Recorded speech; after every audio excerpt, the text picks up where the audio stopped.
we missed, and the layup thing started happening again in the fourth quarter. So, if you look at this sheet, you can't win against a team like that shooting 32%. It may surprise you to learn that WNBA players who play abroad can earn up to 15 times their salary. NaLyssa Smith could be enticed to leave Caitlin Clark and the Indiana Fever with that kind of money. The truth is, though, that it goes beyond money. Everyone is talking about something else that is happening. Envision the scene. NaLyssa and DJ Carrington in the locker room. The tension's so intense that a knife could cut it. Let's just say that not everything is sunshine and rainbows, even though I can't tell you everything. You can also expect significant changes because January marks the start of free agency. Before we move on, I'd like to ask you a small favor. If you appreciate us without subscribing, it costs you nothing, but it makes a huge difference to us. So, did you click the subscribe button? Great. Thank you so much. Now, back to the video. So, at the end of the day, we didn't have it shooting-wise.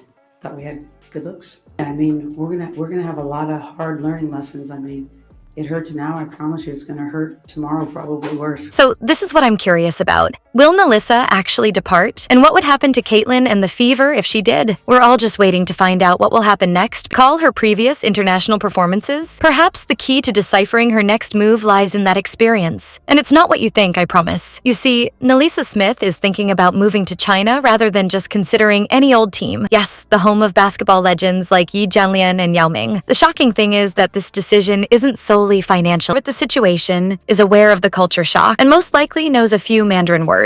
It was therefore not surprising when rumors began to circulate that she might sign with a Chinese team. She's and Caitlin Clark. That's where the interesting part starts, though. This relocation to China, it might not last forever. Indeed, it might be a brilliant move to further her career and make a stronger comeback than before. Imagine this. NaLyssa travels to China, makes a significant amount of money, sharpens her skills against challenging international competition, and returns to the WNBA as an even greater threat. You know, so I think their group earned it. They earned it all year. It's akin to a study abroad program for basketball, but with an eye-watering, get that bag girl, as they support NaLyssa. They think it's a wise choice for both her financial situation and career. Others, though, they're concerned. What if she doesn't come back? They ask. How could this harm the league? It resembles a risky game of musical chairs basketball. NaLyssa's departure, even for a short while, would upend the Fever lineup. And let's face it, the team dynamic is going to be unstable already with Caitlin Clark joining as the rookie sensation. NaLyssa's possible exit from the team adds even more drama to the on-court situation. The timing, though, is what's really getting people talking. January marks the start of free agency, so NaLyssa's decision might have a cascading effect. Perhaps other players will begin to look abroad as well. It might alter how players negotiate contracts, how teams assemble their roster, and why NaLyssa might decide to leave. Rethink your thoughts. Just 2 words. Carrington DJ. That DJ Carrington? Yes. There's more drama in the locker room between these two than there is in an overtime playoff game. Consider this scenario. NaLyssa and DJ are rivals in private, but teammates on paper. You could cut the tension with a basketball because it is so thick. In the locker room, some fans are even referring to NaLyssa as a cancer. Hurt. That must hurt more than missed. She has been leaving clues behind like breadcrumbs and sending online subliminals that scream, "I'm not happy here." It's similar to watching a soap opera, but the music isn't as dramatic and there is more dribbling. You may be asking yourself, so what? Every team experiences drama at some point. Get absolutely your ass is handed to you on the glass. So, kudos to them. They've been the best team all year.